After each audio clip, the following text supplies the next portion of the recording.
All right, well, hello, class. I hope you guys are doing well today. Welcome back to another lesson in English and language arts. Today, we're going to be talking about story structure. And I wanted to do a little video lesson on this because I don't think your textbook quite gets some things right about this. So I've drawn out a little map of what your textbook has for you right here. It starts with this diagram that's probably going to confuse you guys a bit.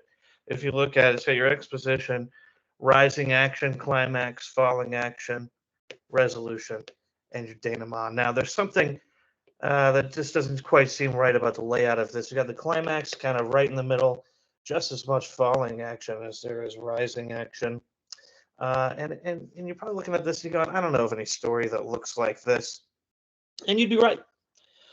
In fact, I think if you were to invert this, you might probably get closer to the feeling of the story overall, but not exactly the right structure. So we're going to make some changes here. For one, um, right, this dedication to falling action, you're going to find that language in your English language arts textbooks quite often. But truthfully, your resolution is just going to be how the climax is resolved. So there's not this long falling action moment.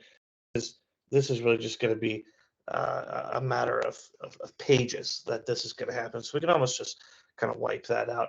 This almost is the resolving process right here. All right. And then we really need to take this climax and push it way down. Uh, Something needs to happen to start this rising action. Now, some textbooks do include this. Ours does not. Um, and then we're going to talk about the difference between a resolution and a denouement. But overall, our story structure is going to look much more like a large roller coaster hill. Think Fury 325 at Carowinds than this kind of pyramid model. So let's go ahead and wipe this out. And we are going to talk about how this should actually look. So it's true you're going to start with your exposition. All right. And that's just going to give us a feel for the setting and introduce us to our main characters. What this really is going to show us, our protagonist is in stasis right here. This is just their everyday life. Something's going to happen right here called the inciting incident. That's going to remove them from their stasis. All right. There's still a little bit of time spent in exposition here.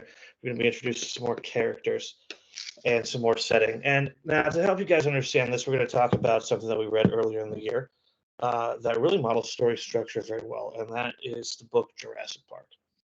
So, what's the exposition here? We're going to be introduced to Dr. Grant and Dr. Sattler. They're both paleontologists, right? So, we're learning about the world of dinosaurs. There's an exciting incident right here. John Hammond comes along and he whisks them away. He says, I've got something exciting to show you guys that's going to change your field of study. Now, then we're going to get introduced to some more characters like Dr. Ian Malcolm. We're going to get settled into Jurassic Park. And then our action is going to start beginning here until we reach uh, our first act break. It's going to bust into our second act here. And this is going to happen really when, after getting acquainted with some of the new characters and the people on the island, we're going to see the majesty of Jurassic Park for the first time. New dinosaur species that are alive that we never thought that we would see before. And that's going to be our change from first to second act. All right, now the story is going to keep progressing from there. All right. And one of the issues I have with that first model of story structure is it makes it feel like the tension is just increasing the entire time during the rising action to the climax. And that's really not true. This little part of the story right here, our characters are enjoying themselves. They're learning quite a bit. They're going on the tour. They go on this little ride, shows them all about how the geneticists do their thing in Jurassic Park. They're learning about the dinosaurs, learning about how the park works, and they go out on a tour of the island. Then we're going to get introduced to a B story, right? And that's where things are going to start to get hairier, right? We find out that a character that we saw earlier on, right in this range, that's participating in some corporate espionage. Dennis Nedry, this is the same character. He works IT at Jurassic Park. He's going to throw things into a tailspin. And that's going to lead to our midpoint. In addition to that, right, we have a storm that's coming in. Dr. Sadler breaks off from the group, so our characters aren't all together anymore. And this is going to be sort of the secret sauce to understanding story structure a little bit better. Right? If you're trying to write a story, usually, right, we think of it in 3 acts because Aristotle tells us that stories have a beginning, a middle, and an end, and that's true. And so we just sort of break that down into first, second, and third act. Sorry, guys, dropped my marker here. This midpoint is going to kind of divide that second act for you and make it easier for you to understand. So is it 3 acts? Yes, but having a midpoint that's defined is going to really cause you to look at it as 4 acts. And that's okay. It's going to help you. Now, what is this midpoint? Well, if you're writing a story and you don't know what exactly a midpoint is, it's kind of like playing chess without knowing that you're supposed to be defending the king. You're going to get lost in here, and your story is not going to be very good at all. So your midpoint is going to be, for a classic comedy in which there's a happy ending, it's going to be a low point. For a tragedy, it's going to be a high point. So for Jurassic Park, it's a low point. We're going to define this as a reversal point, a reversal of fortunes.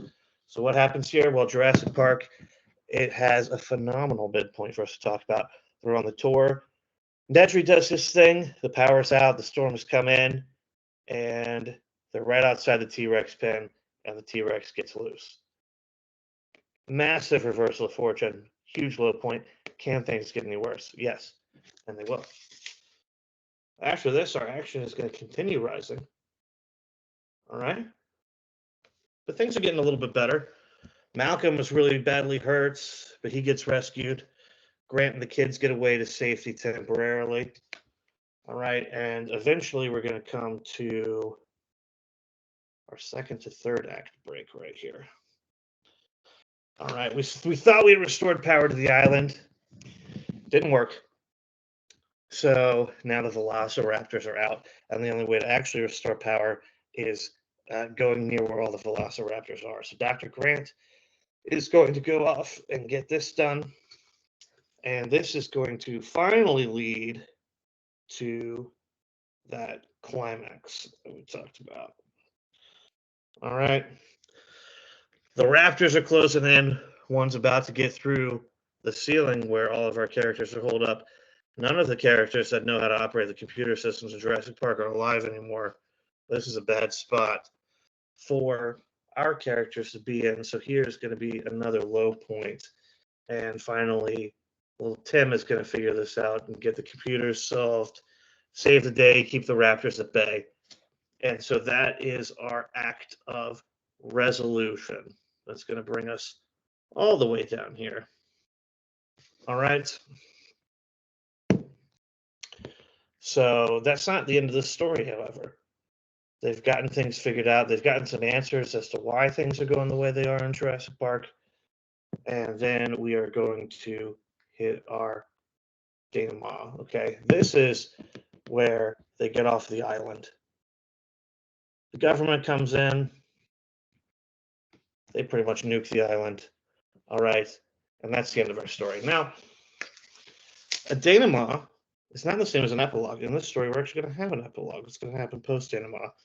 About a month later, someone's going to visit Dr. Grant and tell him about a strange species of lizard that has gotten onto the mainland that is wreaking havoc. All right, so the denouement it comes from a French term to untie the knots. Basically, we have the different threads of our story that have gone together here. The denouement is going to kind of unravel them and deal with each of our characters and give them the ending. Now, when I was in school, I was taught that the resolution and denouement are nearly the same thing, and not all stories have a denouement. This is not true, students. Every story has a denouement. It can happen quickly after the resolution and might not have much more to resolve, or it could be like Lord of the Rings: Return of the King. You can have this wildly extensive denouement that goes on forever. Right? So, to understand this story structure, let's talk about how our protagonist is going to be feeling, how our character is going to be feeling in the story. I said earlier we could take that pyramid model and kind of flip it. So let's look at that. We're starting out We're regular paleontologists. We get this call to adventure. I don't know about this. Okay, I'm going to go on it. Here we go. All right, first act. Things are going pretty well. Jurassic Park is actually pretty sweet. We've seen a lot of dinosaurs that we've never seen before. All right, we're learning all about it. We're having a good time. But now we've learned that some pretty bad stuff is going on. Storm's coming in. Oh my goodness. T-Rex is out. Low point. We regroup. We start to find a way to safety. Things are getting a little bit better. But now we found out that we didn't actually fix the power the way we thought we had. We're in trouble again. The Raptors are out. Another low point. Okay. So we figure out a plan. We put it in action. All right. Now we're going to resolve it here with the climax. We're going to come out higher than we started because our characters should have grown on this journey. All right. We've resolved the conflict.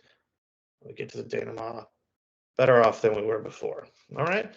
So that second chart, that's really going to describe the emotional feeling of the journey that our character's on.